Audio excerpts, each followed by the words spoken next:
আসসালামু আলাইকুম। আজকের রেসিপি খাজা পিঠে। আমি প্রথমে এখানে কর্নফ্লাওয়ারের সঙ্গে সয়াবিন তেল মিশিয়ে নিয়েছি। দেখেন এখানে কর্নফ্লাওয়ারের সঙ্গে সয়াবিন তেলটা মিশিয়ে নিয়েছি। এখানে কিন্তু এটা পাতলা হবে না, অবশ্যই এটা ঘন হতে হবে, ঘিয়ের মতো ঘন হতে হবে। তারপর আমি এখানে রুটি দিয়ে দিচ্ছি প্রথমে একটি। সেই রুটির উপরে এখানে তেল দিয়ে দিচ্ছি, মানে যে তেলটা আমি ওখানে মিক্স করলাম কর্নফ্লাওয়ারের সঙ্গে, সেই তেলটা দিয়ে দিচ্ছি। সুন্দর করে হাত দিয়ে মিক্স করে নিচ্ছি, একদম ঘিয়ের মতো এটি ঘন হবে কর্নফ্লাওয়ার এবং তেল মিক্স করার পরে। পাতলা হলে কিন্তু হবে না, এটা হাত দিয়ে সুন্দর করে নিয়ে নিচ্ছি। চারদিকে রুটির চারদিকে খুব সুন্দর মিক্স করছি এবং তারপরে আমি আরেকটি রুটি দিচ্ছি এবং সেই রুটিটার উপরও আমি এইভাবে ওই তেলটা ব্যবহার করেছি। প্রত্যেকটা রুটির উপর আপনি এরকমভাবে তেল ব্যবহার করবেন। আপনি 5টা কি 6টা 4টা এরকম লেয়ার নিতে পারেন রুটির। আর আমার চ্যানেলটি অবশ্যই সাবস্ক্রাইব করবেন, কেএসরিতা কুকিং চ্যানেল অবশ্যই আমার ভিডিওগুলি দেখবেন।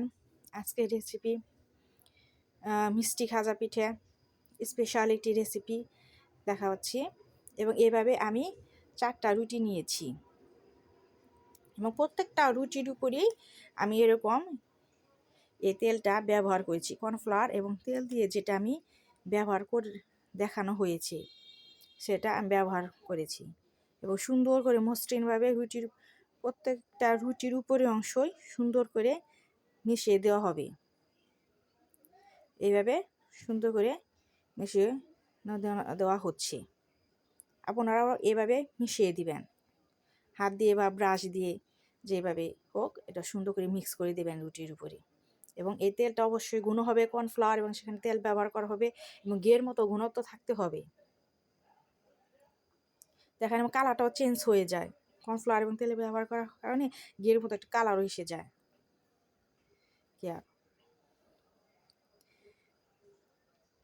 এখানে আমি এখানে 4টা রুটি দিয়ে করেছি, আপনি চাইলে 5টা 6টা এরকম লেয়ার করতে পারেন রুটিগুলো।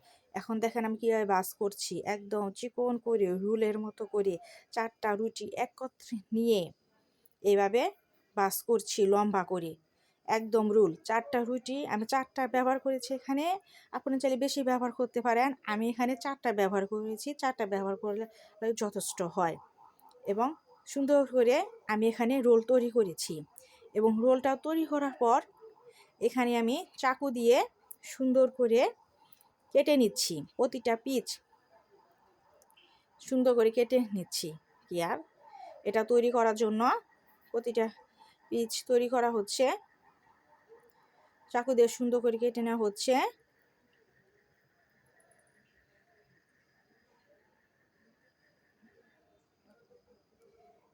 আমার এখানে কাটাগুলি প্রায় শেষ হয়ে গেছে। এখানে আমি একটা দেখাচ্ছি আপনাকে। এরকম একটা আসবে, লেয়ার আসবে, ভিতরে অনেকগুলো গুচ্ছ ফুলের মতোই হবে এবং এখানে আমি একটা নিয়ে দেখানো হচ্ছে। ওই তেলটাই ব্যবহার করে, এটা আমি এখানে ময়দা ব্যবহার করব না, ওই তেলটা দিয়েই এবং কর্নফ্লাওয়ার এবং তেল যে ব্যবহার করে যে মিক্সটা তৈরি করেছি, ওই মিক্সটা ব্যবহার করে এটা আমি বেলে নিব।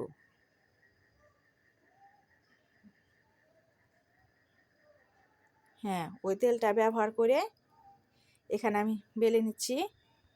দেখেন আমাদের সুন্দর একটি লেয়ার এসে গেছে অনেকগুলা। এই তেলটা নিয়ে নিচ্ছি, আবার এই তেলটাই ব্যবহার করছি। এইভাবে এক এক করে আমরা সবগুলাই টুকরো সুন্দর করে নিব। একটু হালকা করে বেলে নিচ্ছি। দেখতে পাচ্ছেন কত সুন্দর দেখা যাচ্ছে, বেলে নেওয়া হচ্ছে। এবং এরপর এখানে পাত্রে তেল দেওয়া হয়েছে, এখানে পাত্রে চিনি দেওয়া হচ্ছে প্রথমে এবং এটা শিরা করার জন্য, চিনির একটি শিরা করার জন্য চিনি দেওয়া হচ্ছে। আমি পানি ব্যবহার করছি।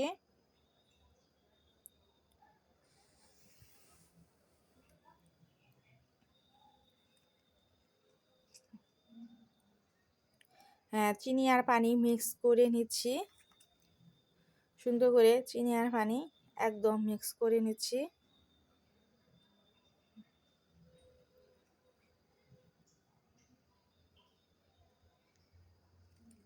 এটি নতুন একটি রেসিপি, আপনার ইফতারে এটি ব্যবহার করতে পারেন, বাসায় বিভিন্ন টাইমে এটি ব্যবহার করতে পারেন, এই রেসিপিটা করে খেতে পারেন। এবং যখন এটা ঘন হয়ে গেছে তার দেখা যাবে চিনির শিরাটা আর চিনিটা এবং পানি জাল হওয়ার পর যখন এটা ঘনত্ব চলে আসবে তার আসবে, তখন বুঝবেন যে না এটা হয়ে গেছে রেডি আমাদের চিনির শিরা। এবং এই পিঠাটা ভাজার জন্য এখানে আমি তেল দিয়ে দিয়েছি, তেলের মধ্যে এটা দিচ্ছি। তেলটা স্বাভাবিক গরম হতে হবে, বেশি গরম হলে এটা পুড়ে যেতে পারে। খুব ধীরে ধীরে লোতে এটা ভাজতে হবে, প্রতিটা কোষ যেন ভাজা হয়, প্রতিটা কোষের ভিতর যেন তেল যায়, এটা খেয়াল করে দেখতে হবে। হ্যাঁ, এগুলো ভেজে নিচ্ছি আমি।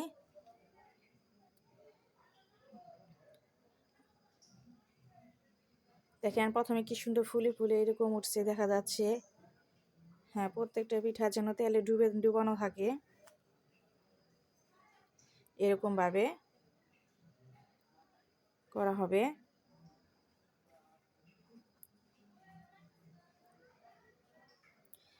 এবং এ পিঠ ও পিঠ এটা দিতে হবে উল্টিয়ে। দেখেন আমাদের এখানে পিঠ ও পিঠ উল্টিয়ে দিয়েছি, এরকম একটা কালার এসে গেছে।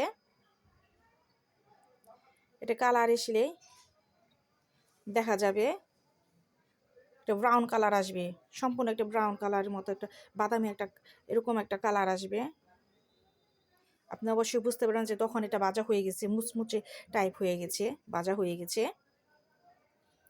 হ্যাঁ, আমাদের এটা পিঠাটা প্রায় ভাজা হয়ে যাচ্ছে।